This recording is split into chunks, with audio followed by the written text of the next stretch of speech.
Y sin más preámbulo, voy a dar paso a nuestro siguiente expositor. Él es el doctor Andrés Aceña, pues quien es un grato ex compañero del Observatorio Astronómico y hoy día nos está colaborando en nuestra sexta escuela. De igual forma, les voy a contar un poquito acerca de los estudios del doctor Aceña. Él hizo un pregrado en física obtenido en la Universidad Nacional de Córdoba.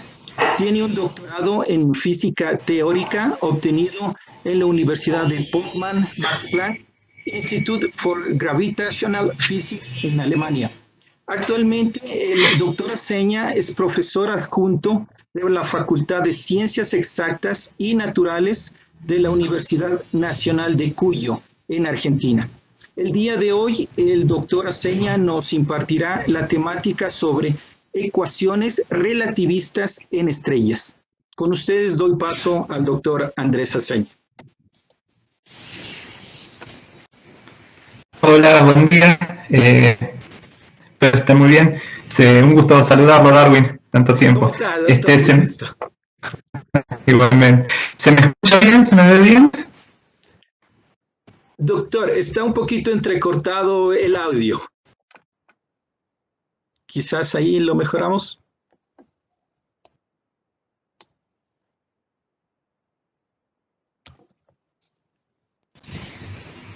Hola, hola. A ver. Sí. Hola, sí. Sí, ahí le escuchamos mejor. A ver si puedo compartir el contenido.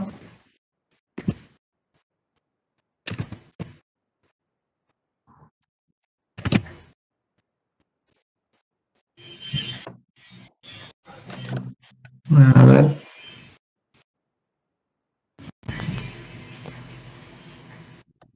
A ver, por alguna razón está muy lento para compartir.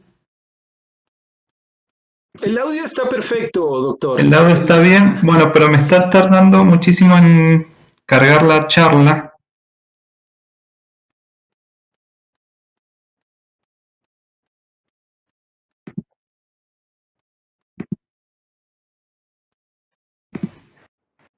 A ver.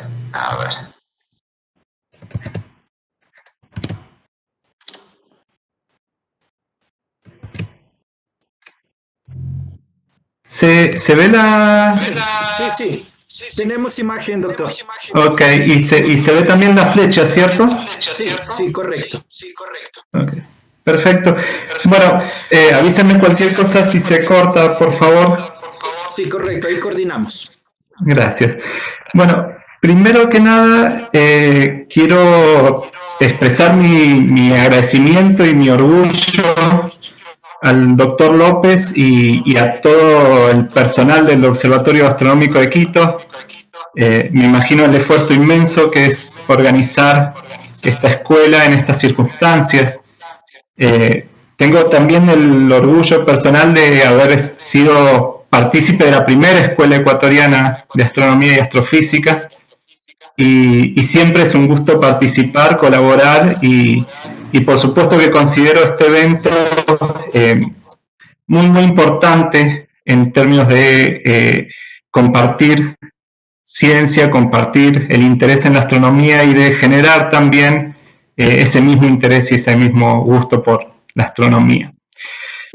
Bueno, el doctor Armijos, también le mando un saludo muy grande, me deja la vara alta para la charla, espero cumplir con las expectativas.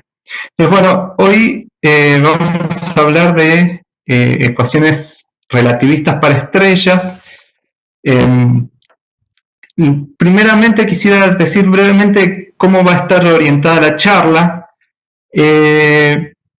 Primero les voy a contar un poquito sobre la relatividad general, lo que yo considero algo así como un mínimo para poder discutir un poquito. Es como es realmente poco, pero me parece que es lo que necesitamos para poder charlar del resto de lo que nos interesa.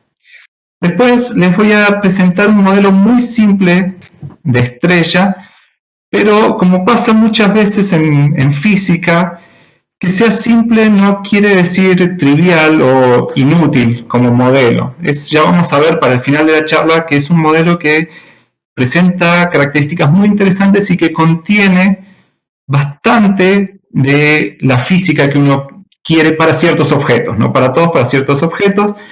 Siguiendo en esa idea de hacer las cosas simples, también vamos a hablar un poquito de qué es un gas simple, cuando queremos hablar de objetos estelares relativistas. Después le voy a presentar lo que son específicamente los objetos compactos a los cuales nos referimos y por qué es importante usar la relatividad para ellos. Algunos límites impuestos por la teoría, estos son predicciones de la teoría sobre objetos que se encuentran en el cosmos. Y finalmente voy a hablar de los que se pueden considerar los objetos más relativistas de todos, que son los agujeros negros. Entonces, bueno, como quizás hace 10 años este último punto uno lo podía obviar, hoy en día es indispensable hablar de agujeros negros. Hace quizás 30 años estaba en duda si existían agujeros negros o no. Hoy en día no queda absolutamente ninguna duda de que existen y de que en gran medida son fundamentales para la estructura del universo. Entonces, bueno, primero que nada, quisiera hablar de esta parte de la teoría de la relatividad general, dándole un pantallazo. Muchas veces la forma más sencilla de intentar hablar de una teoría en física es compararlo con la mecánica newtoniana. La mecánica newtoniana es la primera teoría física que uno estudia, es también de alguna manera a esta altura una teoría relativamente sencilla, si se quiere, una teoría es una teoría mucho más intuitiva que las otras teorías como son la mecánica cuántica, el modelo estándar de partículas, la relatividad general y las ramas, digamos, más modernas de la física. Entonces, muchas veces poner en contexto con respecto a la mecánica newtoniana es un buen lugar para empezar. Primero que nada, hay cosas que son parecidas en relatividad general y en mecánica newtoniana. La flechita indica el cambio, o sea, a la izquierda tenemos lo que sería la mecánica newtoniana, a la derecha lo que sería la relatividad general. La mecánica newtoniana es una teoría en 4 dimensiones, o sea, tiene 3 dimensiones para el espacio. Cuando uno habla de coordenadas cartesianas, uno tiene unas coordenadas cartesianas con 3 ejes, a los que usualmente se les llama X y Z, y también tiene que decir el tiempo, en qué momento ocurren las cosas. Y esas son las 4 coordenadas que uno necesita en mecánica newtoniana. En relatividad general también es una teoría en 4 dimensiones. También tenemos 3 coordenadas espaciales y una coordenada tiempo. Entonces, en este sentido, contienen lo mismo las 2 teorías. Uno tiene que decir dónde y cuándo ocurre algo. En mecánica newtoniana tenemos la fuerza gravitatoria. La fuerza gravitatoria es esta interacción entre materia, cualquier materia, o sea, cualquier objeto que tiene masa, experimenta interacción con otros cuerpos que tienen masa a través de una fuerza, que es la fuerza gravitatoria, y que sigue la ley de la gravitación universal de Newton.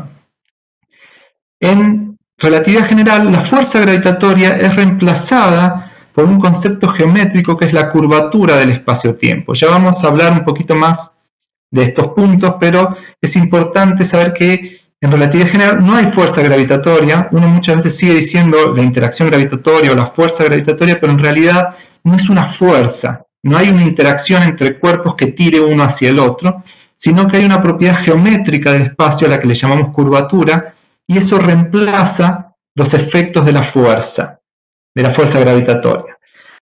En mecánica newtoniana el espacio-tiempo está fijo, o sea, estas 4 dimensiones están determinadas para siempre. No hay ningún fenómeno, ningún proceso que nosotros podamos realizar, ningún fenómeno físico que modifique el espacio-tiempo. Entonces, de alguna manera, el espacio-tiempo es el escenario donde ocurre la física y los procesos físicos no lo pueden modificar. Igual que el tiempo simplemente transcurre, uno lo puede medir, pero no le puede hacer nada al tiempo.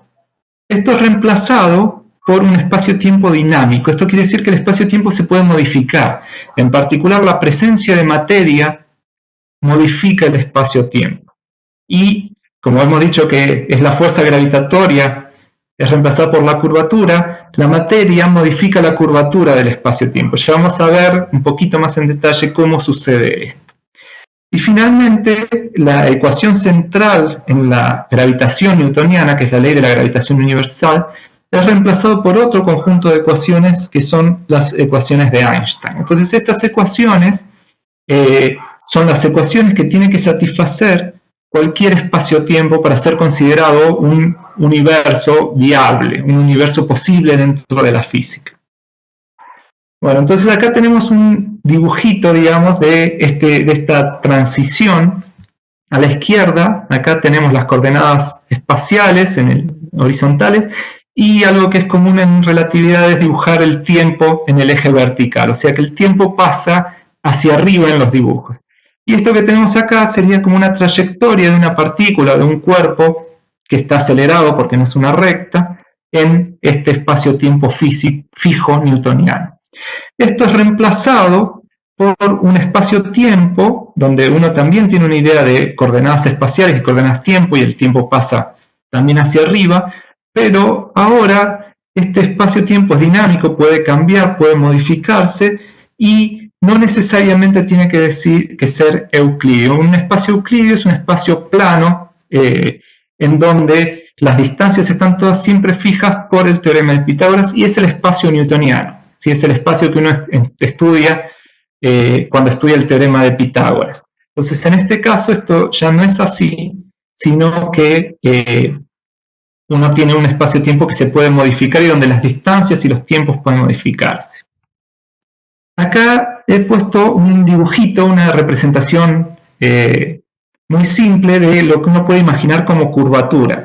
Lo he puesto así hacia arriba, con la curva hacia arriba, porque muchas veces cuando uno hace este tipo de dibujos parece que uno está poniendo bolitas pesadas en algo así como una cama elástica y que eso la hunde. Entonces es como que la fuerza, peso, tirara las cosas hacia abajo y lo deformara. Bueno, eso hay que tener mucho cuidado con esa interpretación, porque la curvatura es algo intrínseco al espacio-tiempo. Entonces, acá es como si estuviéramos mirando desde afuera el espacio-tiempo y vemos que está curvado, pero en realidad, para nuestro espacio-tiempo de 4 dimensiones, no suponemos que hay nada afuera del espacio-tiempo. El espacio-tiempo está dado y uno puede pensar que está deformado, pero es internamente. O sea, la estructura del espacio-tiempo está dado por las distancias y los tiempos, y esas distancias y tiempos cambian, y la longitud entre eso está representada por esta grilla. Entonces, si uno tiene una masa, un cuerpo con masa, eso modifica esas distancias y hace que esté curvado. Entonces, acá tenemos, por ejemplo, algo con menos masa que esto, y acá algo todavía con menos masa. Esto uno lo puede imaginar como que tiene el Sol y un par de planetas, y debido a la curvatura, estos planetas van a verse girando alrededor del Sol,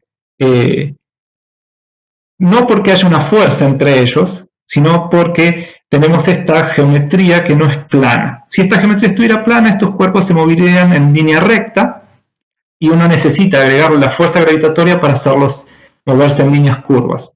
En relatividad general, el espacio-tiempo está deformado porque hay materia, y eso hace que se muevan en líneas curvas.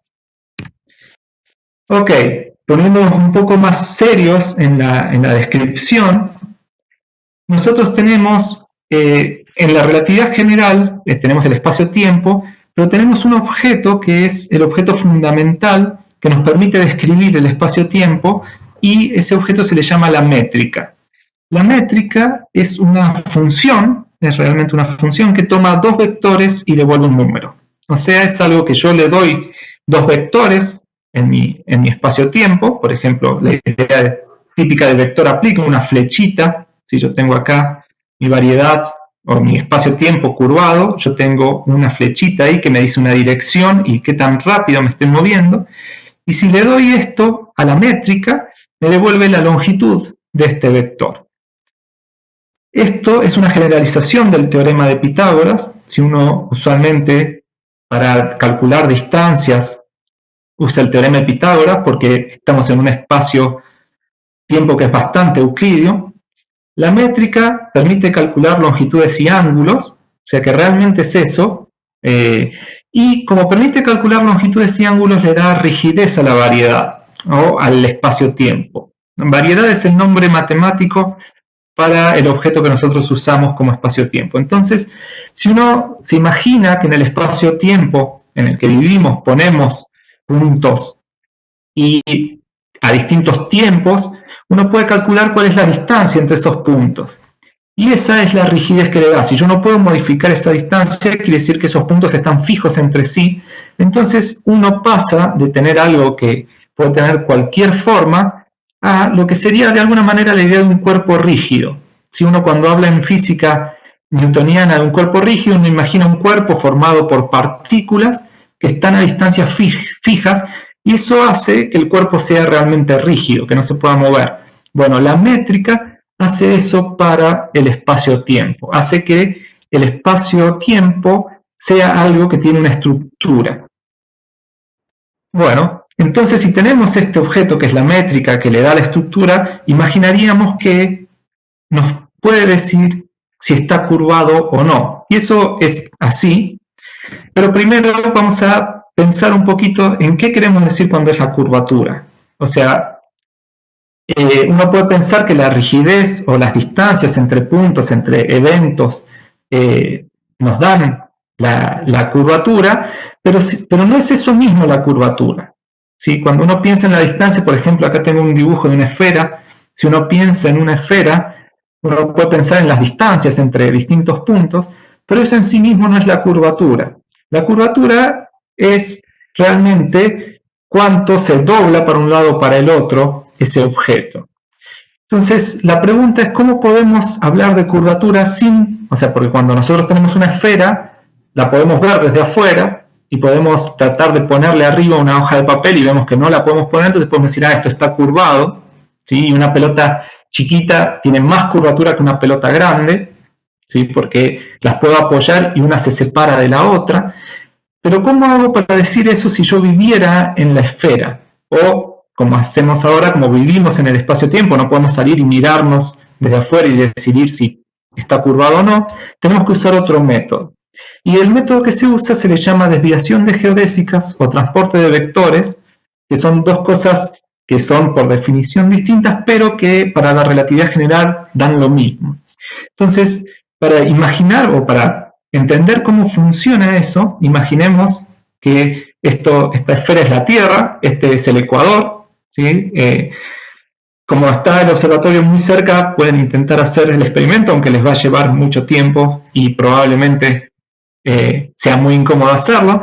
Si tomamos dos personas que se paran en el Ecuador mirando las dos hacia uno de los polos, o sea, las dos miran hacia el mismo lugar y las dos empiezan a caminar en línea recta, o sea, tengo el Ecuador, ¿sí? No necesito saber dónde está el polo para hacer eso. Tengo el Ecuador, me paro acá, mido 90 grados con respecto al Ecuador y camino en línea recta. Y la otra persona hace exactamente lo mismo. Eso quiere decir que cuando empiezan a caminar, caminan paralelamente. Si se van fijando la distancia entre estas personas, la distancia se hace cada vez más corta hasta que llegan al polo y se encuentran. Si la Tierra no fuera redonda, si no fuera plana, estas dos personas nunca se encontrarían. Y si la curvatura, en lugar de ser positiva, como es una esfera, fuera negativa, estas personas se irían separando. Eso pasa si tenemos un plano hiperbólico.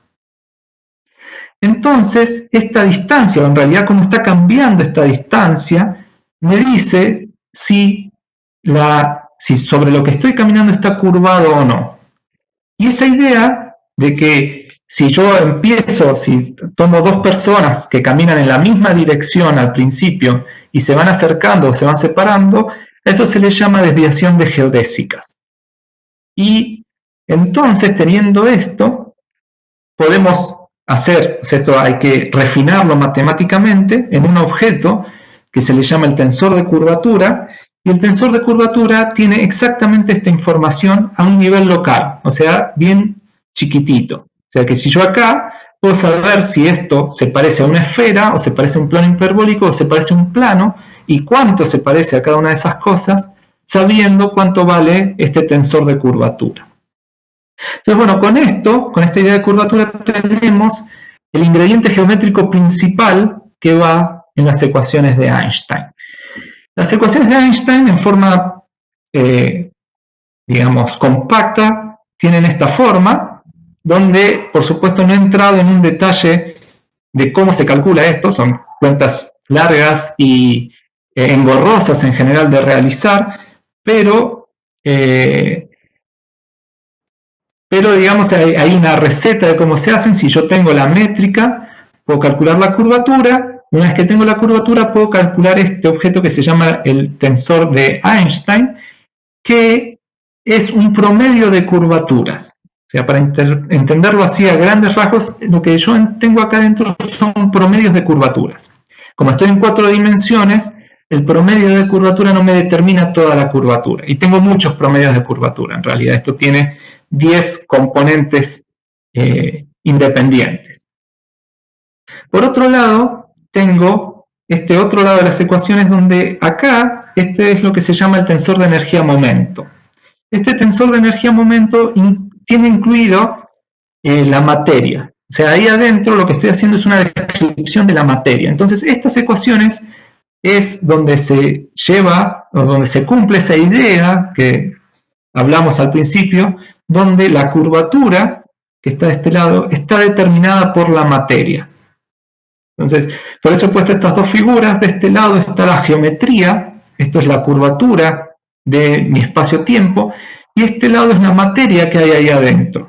Y este igual es justamente esa relación física. Yo estoy diciendo que en mi espacio-tiempo, si tengo esta cantidad de materia, tengo que tener una métrica que me dé esa curvatura. No puede ser cualquier métrica. Y esta se interpreta como la ecuación para la métrica. O sea, si uno quiere resolver esto, tiene que resolver. Por otro lado, tiene que tener también, las ecuaciones para cómo se va a mover la materia. Y eso lo da el modelo específico de materia que estemos usando. Yo acá he puesto la ecuación para un campo escalar masivo, como podría ser una aproximación clásica al bosón de Higgs. Entonces, si uno tiene estas ecuaciones, en principio las puede resolver, tiene que dar condiciones iniciales, etc. Las puede resolver y encuentra el espacio-tiempo. Bueno, eso suena muy lindo, pero en general es muy, muy difícil. Entonces, conocemos soluciones en general de vacío o con cierta cantidad de materia. Vamos a discutir más adelante en esta charla un poco sobre algunas soluciones particulares, pero bueno, lo que quiero que quede, este es el mínimo absoluto que yo considero que uno tiene que tener para poder discutir de qué hablamos cuando hablamos de estrellas en relatividad. Entonces, lo que tenemos acá es esta ecuación que nos dice que la curvatura está determinada por la cantidad de materia en una forma bien específica, y a eso uno le agrega las ecuaciones para la materia y encuentra un espacio-tiempo que satisface esas ecuaciones. Ok, pasamos ahora a lo que es este modelo simplificado de estrella. Entonces lo que vamos a hacer es, como en el chiste acá, vamos a llevar nuestras suposiciones al límite, a todos los límites aceptables por la realidad, pero vamos a ver más adelante que inclusive con estos límites se pueden obtener conclusiones importantes. ¿Por qué tomamos estos límites? No porque nos guste y porque simplemente querramos hacer cosas muy, muy sencillas, sino porque en realidad las cosas son muy, muy complicadas. Entonces necesitamos que simplificarlas lo suficiente como para poder tratarlas. Entonces esto pasa en toda la física, ¿sí? La idea es que si nuestro modelo simplificado es suficientemente bueno como para decirnos algo, después podemos empezar a complicarlo y obtener conclusiones más refinadas. Entonces, ¿qué es lo que queremos decir en este modelo simplificado de estrella? Bueno, por un lado, es que va a ser estática. Esto quiere decir que no va a cambiar en el tiempo. Va a estar fija en el tiempo no van a haber cambios, entonces no hay dinámica para esta estrella. Esta es una condición muy fuerte, pero en gran medida funciona bastante bien. Digamos, muchos de los objetos, por ser una simplificación muy importante que conocemos en relatividad general, son estáticos. En este caso vamos a hacer esa simplificación y de vuelta, si obtenemos resultados que podamos considerar importantes, consideramos justificada esta simplificación. Si no, bueno, tendremos que volver y ver qué pasó. Vamos a considerar que es esféricamente simétrica. Esta también es una imposición fuerte, pero como han visto, muchos objetos astronómicos son esféricamente simétricos. Diría que, exceptuando el hecho de que están rotando, en gran medida son esféricamente simétricos. Entonces, no nos preocupa terriblemente hacer esta suposición. Vamos a suponer que también que son estrellas sin estructura interna. Esto está entre comillas porque cuando uno habla de la estructura de una estrella, muchas veces habla del perfil de presión, del perfil de densidad. Entonces sí va a haber un perfil de presión, un perfil de densidad, pero no vamos a tener, por ejemplo, con varios componentes químicos, no vamos a tener reacciones químicas, no vamos a tener cristalización en una parte de la estrella, no vamos a tener una estratificación con un núcleo y una cobertura gaseosa, etc. Simplemente va a ser de un solo material y no va a haber nada para describir de ese material excepto su densidad y su presión. Y también vamos a considerar que son sin temperatura. Con esto lo que queremos decir es que cuando lleguemos a las ecuaciones de estado, vamos a poder olvidarnos de que hay un gradiente de temperatura. Entonces, no vamos a considerar fenómenos como transporte de calor o presión de radiación o convección, ¿sí? O sea, todo eso va a estar de alguna manera oculto en algún lado en la ecuación del estado, donde hemos podido simplificar la temperatura. Y en particular, para ciertos objetos, la temperatura se puede tomar con una aproximación muy buena, como una temperatura del cero absoluto. Eso es muy llamativo porque son objetos que están muy lejos del cero absoluto, pero para parte de la física, para describirlo, se puede tomar ese caso. Entonces, voy a empezar con un ejemplito muy sencillo de cómo funcionan estas ideas de una estrella de esta manera. Y es quizás el ejemplo típico de gases cuando uno predice la presión atmosférica. Entonces, este es un ejemplo muy, muy típico en donde uno se imagina que la atmósfera está formada por cubitos de aire y donde lo que importa es la altura sobre la superficie terrestre, porque este cubito de aire se mantiene ahí por la diferencia de presión entre sus caras y por la atracción gravitatoria. Entonces este cubito tiene un cierto tamaño, tiene una cierta densidad y por ende una cierta masa. Esa masa es atraída hacia la Tierra y la presión es un poco más alta en la cara de abajo que en la cara de arriba y por eso se queda quieto en su lugar. La ecuación para esto, la ecuación diferencial que uno obtiene si usa las ecuaciones de Newton, para esto es la siguiente, en donde G es la atracción gravitatoria, ρ es la densidad y esta es la diferencia en la presión con respecto a la altura. Esta es la derivada de la presión con respecto a la altura. Si uno además usa la ecuación de gas ideal para el aire, que también es una aproximación que uno tiene que justificar después, que la puede hacer, encuentra que la ecuación que relaciona, o sea, y considera que la temperatura es constante, o sea, un modelo isotérmico, uno encuentra que la relación entre la densidad y la presión es lineal. Entonces, esta es la ecuación de estado que uno usa esto en esta ecuación, porque esta ecuación no la puede resolver si uno no sabe cuál es la relación entre P y G. Si de un lado tenemos P, del otro lado P y ρ. De un lado tenemos la presión, del otro la densidad. Si yo no sé cuál es la relación entre eso, no puedo resolver esto. Pero le agregamos la ecuación de estado y con eso podemos resolver y encontramos este decaimiento exponencial con la altura. Y abajo he puesto un gráfico donde está ese modelo en celeste y en rojo un modelo un poco mejor que es que la temperatura cambia linealmente con la altura. Y vemos que el modelo es bastante bueno, quizás hasta unos 3.000 metros, uno lo podría considerar, inclusive un poquito más allá, pero si uno quisiera no exagerar, por ejemplo, uno podría usar esto hasta los 2.000 metros, y es un modelo suficientemente bueno. Entonces, vamos a llevar esta misma idea a una estrella. Entonces, estas son las ecuaciones newtonianas. Acá tenemos esa misma estrella para un objeto esféricamente simétrico, ¿sí? En donde, como es esféricamente simétrico, la presión, la densidad y todas las funciones que la describen dependen solo del radio. Si consideramos que está hecha de un gas, tenemos que a un cierto radio R vamos a tener un cascarón esférico y la densidad va a ser la misma en todo eso porque por la simetría esférica. Entonces, si yo quiero saber cuál es la masa de este objeto, tengo que hacer esta integral. Si esta es simplemente la integral de volumen de la densidad en coordenadas esféricas y suponiendo que la densidad es esféricamente simétrica. Esta ecuación se puede escribir en forma diferencial de esta manera. Entonces, esta es la ecuación con la que nos vamos a quedar, porque es la ecuación diferencial que vamos a tener que integrar. Y podemos escribir la ley de la gravitación universal junto con la segunda ley de Newton para este cascarón, nos da esta ecuación. Entonces tenemos la derivada de la presión con respecto a la distancia, es menos la constante de la gravitación universal, la masa que yo tengo adentro, esta es toda la masa de gas que yo tengo adentro, la densidad del cascarón dividido R al cuadrado, porque esa es la forma de la ley de la gravitación universal.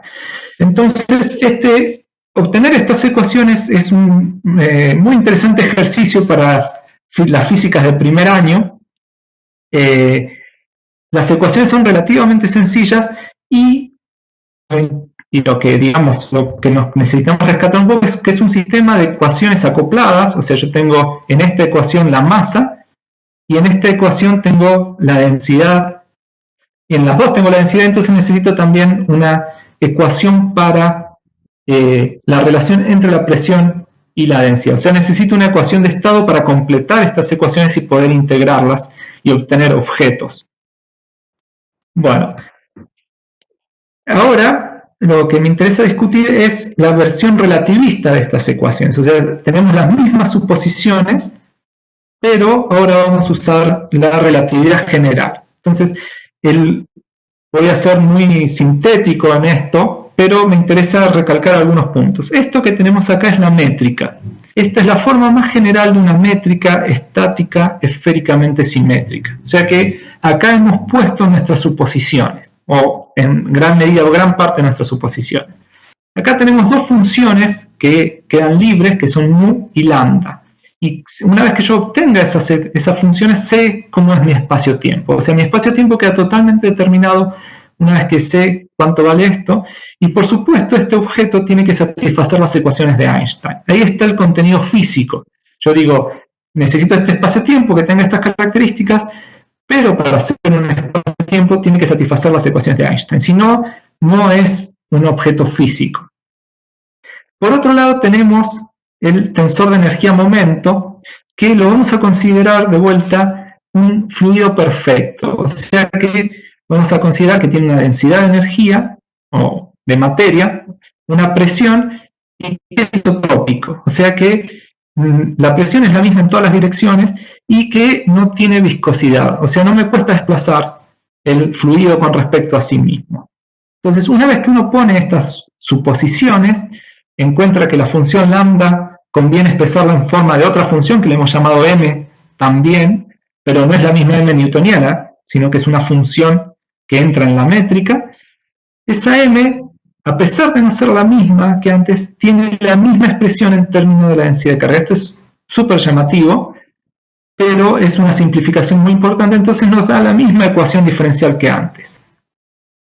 Por otro lado, usando las ecuaciones de Einstein, encontramos esta otra ecuación, que es la que reemplaza a la ecuación para dPAdr, o sea, la variación de la presión. Entonces, de vuelta tenemos dos ecuaciones diferenciales para dos cantidades, una que le llamamos m, que es algo así como la masa, y otra que le llamamos p, que es la presión. Las dos dependen de una cantidad que llamamos ρ, que es la densidad de materia, y si resolvemos estas ecuaciones, encontramos un objeto relativista que consideramos una simplificación de una estrella, o un modelo de una estrella. Hay algunas cosas interesantes para notar acá. La primera es que este término, que es el término dominante en esta ecuación, es el mismo que en la ecuación anterior. Permítanme mostrarles, volver. Esta ecuación es idéntica. Esta ecuación, el término que está factorizado acá, es exactamente el mismo. Entonces, esto nos da una idea de que vamos a obtener en ciertas condiciones objetos muy similares. O sea que en algunos casos podemos usar las ecuaciones newtonianas y obtener los mismos objetos que obtendríamos con relatividad general. ¿Cuáles son los términos que son distintos? Son estos tres. Estos tres se pueden considerar correcciones relativistas a la ecuación newtoniana. Los términos están escritos todos como 1 más algo. Eso es porque estas cantidades en general son muy chiquitas. Esto es la presión respecto a la cantidad de materia, ¿sí? Con un c cuadrado para poner las unidades correctas. Esto es la corrección relativista a la densidad de materia. Esto es porque la densidad de materia no solo actúa como densidad de materia, sino que también interactúa gravitatoriamente, también produce curvatura. Entonces tenemos un efecto de refuerzo, donde el hecho de tener materia hace que tengamos más curvatura. Lo mismo pasa con este término con respecto a la masa. Este es con respecto a la masa total que tenemos acá, hace lo mismo. Es como que corrige la masa para los efectos de curvatura. Y finalmente tenemos un término, esto es negativo, pero está a la -1, entonces este término es positivo, que es un término puramente de curvatura. ¿Sí? Si alguna vez han visto la solución de Schwarzschild, esto se parece mucho al término de Schwarzschild. Entonces es algo que incluye el hecho de que tengo que considerar que la materia está afectando a la curvatura. Estos tres términos son todos mayores que 1. Eso quiere decir que si lo comparo con el modelo newtoniano, esto va a tener una pendiente más negativa. O sea que el módulo de esta pendiente de dp a dr es mayor. Eso quiere decir que ya desde las ecuaciones podemos ver que en relatividad general los objetos van a ser más compactos. O sea que si yo tengo un objeto que tiene la misma distribución, va a ser un objeto más chico en su tamaño y va a tener más densidad de materia. Y eso es algo que aparece una y otra vez en relatividad general, que es que la relatividad general predice efectos más fuertes que la gravedad newtoniana, porque la gravedad es más atractiva que, o sea, la curvatura y la densidad de materia se refuerzan. Si yo aumento la curvatura, aumento la densidad. Si aumenta la densidad, aumenta la curvatura. Entonces, la corrección hace que los objetos sean más compactos y más densos. Bueno, pasamos a las ecuaciones de estado. Si volvemos un segundito, si se fijan, acá nos falta saber cómo depende ρ del resto de los parámetros. Y básicamente lo que queremos es saber cómo depende ρ de P, para poder integrar. Si yo sé la función ρ como función de P, la puedo poner acá y la podría integrar. Entonces, el modelito más sencillo que uno tiene es un gas ideal, ¿sí? Algunas veces es demasiado sencillo y conviene ir un paso más allá a lo que se llaman los politropos. Los politropos, o sea, si uno toma un gas ideal, ya vimos que podemos obtener algo que es, la presión es proporcional a la densidad. Los politropos tienen una potencia gamma, o sea, P es proporcional a la densidad a la gamma, donde gamma puede tener diferentes valores de acuerdo a qué objeto consideramos. Si queremos un objeto que tiene densidad constante, lo podemos incluir si tomamos gamma igual a infinito. Simplemente se nos va la presión de acá y nos queda que ρ es constante, entonces se puede incluir acá. Como vimos de la atmósfera, un gas ideal isotérmico tiene gamma igual a 1. O sea, si yo tomo T constante acá para un gas ideal, me da ρ a la 1, entonces es lineal. Se puede incluir algunos otros casos, por ejemplo, un gas ideal completamente convectivo. Esto quiere decir que simplemente hay transporte de calor por convección y que la presión de radiación no es importante. Uno obtiene un gamma de 5 tercios. Y vamos a ver, esto lo vamos a discutir un poquitito más, un gas degenerado no relativista tiene el mismo gamma y un gas degenerado relativista tiene gamma 4 tercios. Entonces, esta relación muy sencilla nos permite incluir algunos ejemplos importantes. Bueno, vamos a hablar un poquito de eso del gas esto que decíamos, un gas degenerado. porque va a ser importante en las próximas transparencias. Imaginemos, o sea, yo supongo que quizás hayan visto la idea del pozo de potencial infinito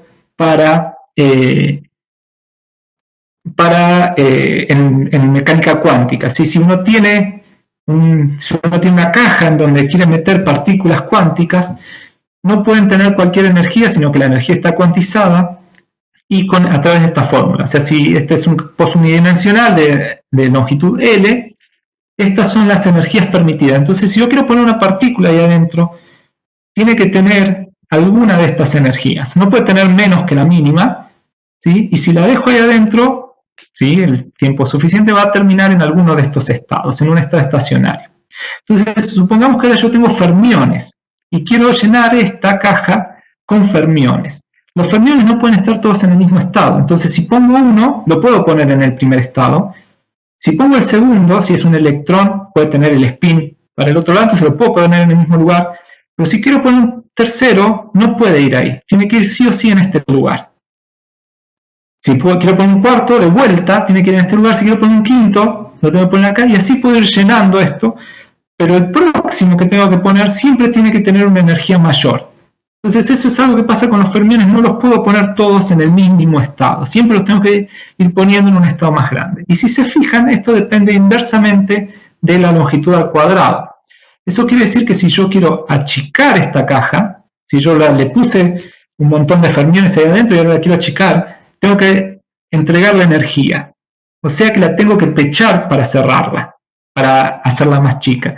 Eso quiere decir que esto tiene una presión positiva solo porque están los fermiones ahí adentro y solo porque la energía está cuantizada. Entonces a eso se le llama presión de degeneración. Es la presión solo por tener fermiones en un cierto volumen. Para la materia usual, en general esto no pasa, pero en los casos que vamos a ver, que nos interesan, esto es la contribución fundamental a la presión. Y si uno hace las cuentas, que son también un poco largas, un poco tediosas y un poco complicadas, uno encuentra una relación de este tipo en el límite relativista, o sea que uno tiene muchos electrones muy comprimidos a alta energía, o en el caso de no relativistas donde las velocidades son bajas. Y estas son constantes, digamos, fundamentales en esta relación, no es fenomenológico, sino que sale de principios fundamentales, y el gamma también sale de principios fundamentales. Entonces el que esto sirva para predecir estructuras de estrellas, es una prueba también de que la física fundamental que uno está usando está suficientemente bien. Entonces, bueno, como vemos, un politropo incluye un montón de física adentro, fundamental, y que es posible testear. Entonces, con esto pasamos a hablar de los objetos compactos. Estamos finalmente llegando, después de toda lo que interesa discutir, que son tres: son enanas blancas, estrellas de neutrones y agujeros negros. Las enanas blancas son estrellas que tienen radios en el orden de los 10.000 de kilómetros, ¿sí? Aproximadamente en 1% del radio del Sol, y densidades aproximadamente 10 a la 6 gramos por centímetros cúbicos. Y si uno calcula la velocidad de escape, esto quiere decir la velocidad que necesita un cuerpo en su superficie para escapar hasta el infinito, es aproximadamente un 50avo de la velocidad de la luz. Por supuesto, estos son todos valores típicos, pero hay una buena variación entre sus posibilidades, no es un objeto único. Las estrellas de neutrones son objetos todavía más compactos, o sea, esta densidad habría que compararla con las densidades típicas en la Tierra, que son de alrededor de 1 gramo, el agua es 1 gramo por centímetro cúbico, en el Sol, que son de 150 gramos, o de 100 gramos por centímetro cúbico aproximadamente, o sea, estas son densidades muchísimo más altas. Las estrellas de neutrones son objetos de radios de kilómetros, en el orden de 10 kilómetros, densidades todavía muchísimo más altas, o sea, densidades nucleares, 10 a la 14 gramos por centímetro cúbico, y velocidades de escape absolutamente relativistas. O sea, la luz que escapa de una estrella de neutrones va a tener un redshift muy importante. Y finalmente agujeros negros, que los agujeros negros estelares, ¿sí? Como han visto, hay hay distintos agujeros negros, digamos, pero los estelares son del orden de kilómetros y la velocidad de escape es la velocidad de la luz. Eso es para todos los agujeros negros. Entonces, bueno, queremos hablar de estos objetos, de cómo lo que hemos venido haciendo hasta ahora nos ofrece predicciones sobre estos objetos. Pues bueno, acá antes de eso una maravillosa foto de este objeto magnífico que es Sirio A, y acá tenemos a Sirio B. Sirio B es una enana blanca. Entonces esto es como para tener una idea de la relación de luminosidades y de tamaños que tenemos. Esta es la estrella más brillante en el cielo, algo que me ha costado años descubrir. Bueno, si uno agarra las ecuaciones de Tolman, Oppenheimer, Volkoff, las ecuaciones relativistas para un objeto estático esféricamente simétrico, y le agrega la ecuación de estado de un politropo y la integra, obtiene este tipo de perfiles. Acá no le presten atención a estas unidades. Estas sí son, el radio está en kilómetros, estas son unas unidades arbitrarias. El radio está en metros, o sea que acá tenemos 5 kilómetros, 10 kilómetros y 15 kilómetros, y estas es en masas solares. O sea que acá tenemos, si uno integra, obtiene esta relación entre presión y radio, y entre la masa y el radio, y si se ve, uno obtiene algo que espera típicamente, que es que uno tiene una presión máxima en el centro y la presión va decreciendo suavemente hasta llegar a cero, más o menos por acá, y ahí considera, cuando la presión es cero, que es el borde de la estrella. Y si se fija en la masa empieza en cero porque uno integra, es la masa adentro de un cierto radio, va creciendo hasta que llega a un máximo, que es la masa del objeto, la masa total del objeto. Y en este sentido, estos objetos son bastante, o estas ecuaciones para estos objetos, tendría que decir, son bastante aburridas. Si uno las integra para distintos valores de la presión central, obtiene el mismo tipo de perfil todas las veces, y en este sentido es una estrella sin estructura y sin temperatura. Si no estamos hablando ni de la temperatura, ni de los materiales de los que está formado, ni si existen algún tipo de reacciones nucleares en este caso, etc. Pero sí tenemos esta estructura, que es esta presión que decrece, esta masa que se incrementa hasta el borde, en donde empieza el exterior, la región exterior, el vacío exterior a la estrella. Y si uno hace esto para muchas estrellas, hay una predicción, uno encuentra algo que quizás es poco intuitivo para seres que viven sobre un planeta rígido, que es el siguiente: si nosotros decrecemos la densidad central, este objeto se hace más extenso, o sea que se estira, este perfil se estira hacia afuera, pero la masa baja. Entonces, si yo bajo la masa, tengo un objeto más extenso. Si agrego la masa, si aumento la masa, tengo un objeto más compacto. Y eso es simplemente porque es un gas, y porque si aumento la masa, aumento la atracción gravitatoria. Y si aumento la atracción gravitatoria, obtengo un objeto más compacto. Entonces, bueno, no les quise mostrar muchas de esas integraciones porque realmente son todas iguales, digamos, no presentan más. Lo que es interesante es el siguiente gráfico, que es el radio máximo, o sea, el radio donde se hace cero la presión, versus la masa total. Entonces uno puede hacer un montón de estas integraciones. En el caso newtoniano se puede resolver exactamente a través de una función especial. De las funciones especiales hay una que puede resolver politropos, y uno obtiene las siguientes curvas. Entonces, si la masa es pequeña, uno tiene un radio grande. A medida que la masa va aumentando, el radio de este objeto se hace cada vez más chico. Si uno toma un gas de Fermi, o sea, un gas de electrones no degenerado, y la predicción newtoniana obtiene esta curva. O sea que ese objeto se hace cada vez más masivo, cada vez más chico, pero no hay ningún problema. Si uno toma la predicción relativista, hay un límite, que está acá. Si uno aumenta la masa, ese objeto se hace más compacto, sigue aumentando la masa, se hace más compacto. En algún momento llega a que el tamaño de ese objeto es 0. ¿Sí? Obviamente eso no es posible, ¿sí? Lo que sucede es que los electrones empiezan a reaccionar con los protones que están en esa estrella, en esa enana blanca. Estas son las predicciones para enanas blancas. Y empiezan a formar neutrones. Entonces, lo que sucede es que la presión, o sea, a partir de cierta presión, se habilita esa reacción nuclear. ¿Sí? Es algo súper interesante que por presión gravitatoria uno empieza a tener suficiente energía en los electrones, esos electrones que se los puede considerar a temperatura 0 o muy cercana al 0, empieza a generar reacciones nucleares en donde los protones y los electrones se transforman en neutrones. Los neutrones decaen en condiciones normales a electrones y protones. ¿Qué es lo que sucede?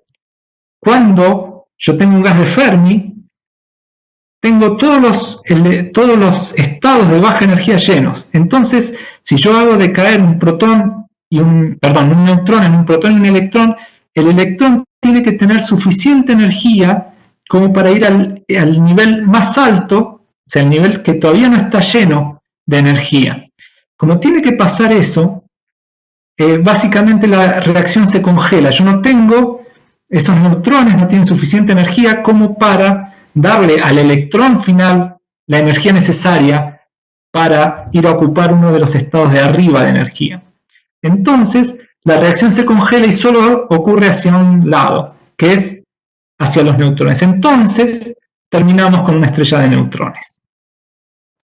Entonces, ahora ese límite es muy famoso, es el límite de Chandrasekhar, que para enanas blancas tiene este valor. Por supuesto, hay algunos detalles que hay que ajustar para que este valor sea exactamente, pero lo importante es que tenemos un límite a la masa máxima que puede tener una enana blanca, y es básicamente 1,4 veces la masa solar.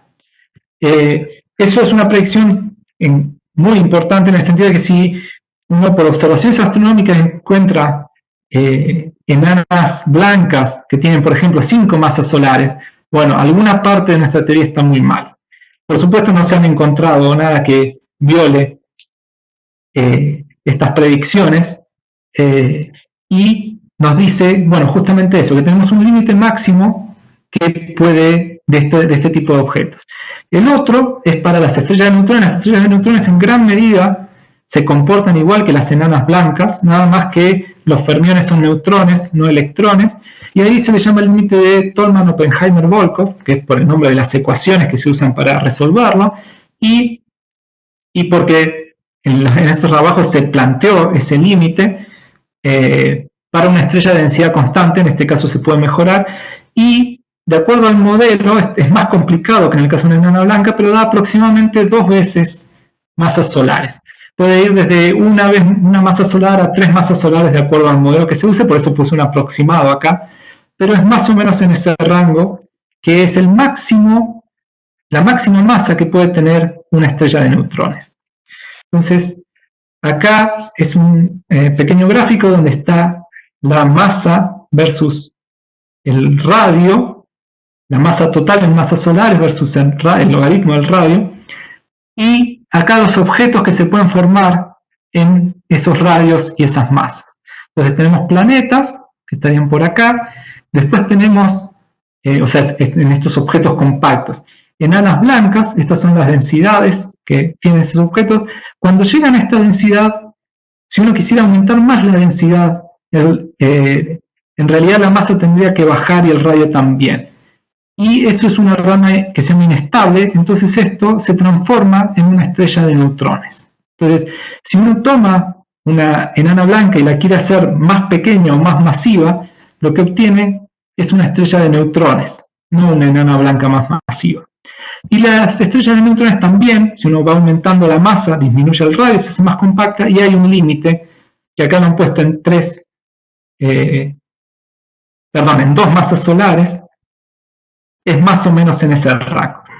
¿Qué pasa si uno quiere ir más allá de esto? Bueno, obtiene un agujero negro. Entonces, vamos a hablar brevemente de los agujeros negros. Los agujeros negros son regiones del espacio-tiempo, o sea, son pedazos del espacio-tiempo, que tienen un horizonte de eventos del cual no puede salir información y contienen una singularidad en su interior que es un borde. O sea, esa es la descripción geométrica de un agujero negro. ¿Qué hay exactamente dentro de un agujero negro? No lo sabemos. Esto es lo que podemos decir desde la relatividad general.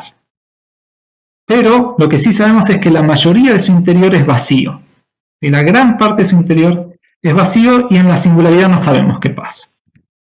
¿Cómo se forman los agujeros negros? Bueno, por colapso gravitatorio. Entonces acá tenemos lo que sería esto tenemos que pensar que el tiempo pasa para arriba y cada corte horizontal es un instante. Entonces podemos pensar que tenemos una estrella suficientemente masiva como para que colapse. Esto quiere decir que va hacia adentro y si tiene suficiente masa, no hay ningún proceso que pueda evitar que colapse. Entonces va colapsando y en algún momento se hace tan pequeña que la gravedad en su superficie es tan grande que la luz no puede escapar. Una vez que pasa esto, se forma esto que se llama el horizonte de eventos y eso colapsa hasta la singularidad. Y este es el modelo que se maneja de colapso gravitatorio hacia un agujero negro. ¿Sí? Es un modelo bastante sencillo, pero incluye los ingredientes básicos de lo que uno imagina como un colapso gravitatorio. Y está bastante aceptado y bastante fundado en la teoría. O sea, sabemos que si ponemos suficiente cantidad de materia en una región, sí o sí tenemos que terminar con un agujero negro. Esa es una predicción de la relatividad general. Entonces, estos objetos, la teoría nos dice que si podemos juntar suficiente materia, van a existir. Entonces, ¿cuál es la estructura? O sea, si bien esto nos indica cómo se formarían, ¿cuál es la estructura que tiene un agujero negro? Porque esto es lo que hace realmente especial un agujero negro. Si uno mira el dibujito anterior, acá hay un dibujito de lo que sería esa parte, el horizonte, la singularidad, y acá parece que la singularidad está al costado, o sea que si uno viene por acá, puede entrar y mirar la singularidad que está al costado. Bueno, la realidad es distinta. Acá hemos dibujado estos conitos, son los que se llaman los conos de luz. Si uno se imagina acá que yo tengo el espacio y el tiempo, y estoy acá y prendo un fósforo, la luz se va a alejar a la velocidad de la luz en todas direcciones.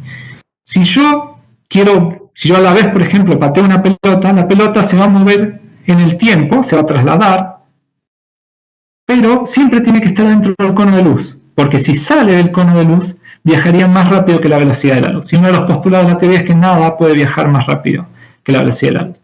Entonces esto es, en el dibujito anterior, poner esos conos de luz. Y vemos que los conos de luz se van acostando a medida que me acerco. El horizonte de evento es el borde del cual la luz no puede salir, porque los conos de luz están suficientemente acostados como para que las cosas solo puedan ir para allá. Y la singularidad queda hacia el futuro de estos conos de luz. Entonces, si uno endereza esos conos de luz para hacer una representación más razonable, obtiene este siguiente diagrama, donde nosotros estaríamos en este lugar. Este es el horizonte. El horizonte es una curva, es una superficie nula. Eso quiere decir que si yo prendo acá un fósforo y la luz que se va alejando hacia afuera viaja sobre esto y tiene superficie constante. O sea, quiere decir que esa luz se queda básicamente fija en donde está, ¿sí? Viajando a la velocidad de la luz hacia afuera. Y la que entra termina en la singularidad, y la singularidad está en el futuro. ¿Sí? La singularidad uno se la choca, ¿sí? No la ve al costado. Entonces, ya finalizando, acá he hecho un dibujito de varios modelos, o sea, no lo he hecho yo, lo saqué de un libro sobre estructura estelar, donde comparan distintos modelos de estrellas de neutrones, es el radio versus la masa. Si uno, como siempre, achica el radio o incrementa la masa, llega a un límite en donde esto es inestable. si intenta incrementar más la masa, termina en un agujero negro. Y un agujero negro no puede decrecer su área. Ese es también un teorema. Entonces, una vez que es un agujero negro, no puede dejar de ser un agujero negro. Solo puede alimentarse de materia que anda alrededor y crecer su área. Entonces, el estado final es un agujero negro, que es esta región que tenemos acá. Bueno, para cerrar como conclusiones, las ecuaciones T o B son la forma relativista de las ecuaciones de equilibrio newtoniano, son ni más ni menos que eso, ¿sí? Ni más ni menos que eso. Los politropos son una primera aproximación útil a la ecuación de estado y vemos que dan predicciones importantes, físicas y astrofísicas muy importantes. La presión de degeneración es lo que hace posible a las enanas blancas y estrellas de neutrones, lo que mantiene esos objetos compactos, son este fenómeno físico, que es que los fermiones no los puedo poner todos juntitos, y tenemos estos límites, y esta línea de evolución no necesariamente tiene que suceder así, ¿sí? No siempre un agujero negro tiene que terminar de esto, es más, no está del todo claro cómo funciona esta cadena, pero sí sabemos que si a una enana blanca la hacemos demasiado masiva, va a ser una estrella de neutrones, y si una estrella de neutrones la hacemos demasiado masiva, va a ser un agujero negro. Así que bueno, les agradezco la atención, y bueno, quedo